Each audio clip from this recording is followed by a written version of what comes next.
Kejaksaan Agung ungkap alasan kembalikan berkas perkara 4 tersangka pembunuhan berencana Brigadir J.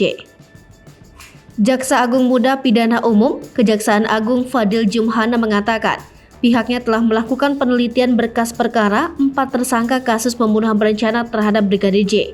Namun, Kejagung mengembalikan berkas perkara 4 tersangka kasus pembunuhan berencana terhadap Brigadir J ke Bareskrim Polri. 4 berkas perkara yang dimaksud Fadil masing-masing atas nama Ferdy Sambo, Barada Richard Eliezer, Rifka Ricky Rizal, dan Kuat Ma'ruf. Fadil meminta berkas perkara keempat tersangka segera dilengkapi agar kasus bisa segera dibawa ke persidangan. Fadil menyebut berkas tersebut harus lengkap syarat formil material sehingga bisa dibuktikan di persidangan.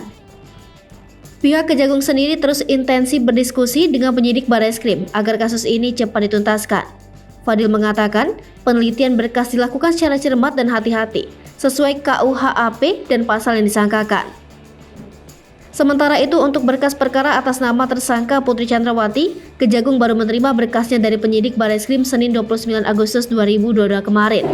Berkas perkara istri Ferdy Sambo itu akan diteliti terlebih dahulu oleh tim jaksa penuntut umum untuk menentukan apakah berkas perkara itu sudah lengkap atau tidak. Tersangka Ferdy Sambo, Rifka Ricky Rizal, dan Kuat Ma'ruf disangkakan dengan pasal 340 KUHP, Jungto pasal 338 KUHP, Jungto pasal 55 dan 56 KUHP dengan ancaman hukuman untuk pasal yang disangkakan adalah hukuman mati atau serendah-rendahnya penjara seumur hidup atau 20 tahun penjara. Sementara terhadap Barada Richard Eliezer atau Barada E, pasal yang disangkakan adalah pasal 338 KUHP, Jungto 55 dan 56 KUHP dengan ancaman hukuman maksimal 15 tahun penjara. Sebagai informasi, Barada E dalam kasus ini juga ditetapkan sebagai justice kolaborator oleh Lembaga Perlindungan Saksi dan Korban.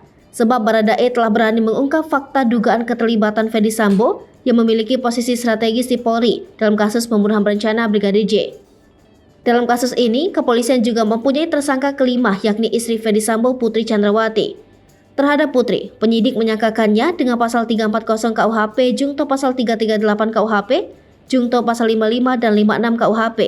Serupa suaminya atau Ferdy Sambo, Putri Chandrawati terancam hukuman mati atau serendah-rendahnya penjara seumur hidup atau 20 tahun penjara. Tapi saat ini, berkas Putri Chandrawati belum selesai di kepolisian. Hai pemirsa Sri Popo TV, jangan lupa komen, like, dan subscribe, serta tonton terus berita-berita terupdate lainnya ya.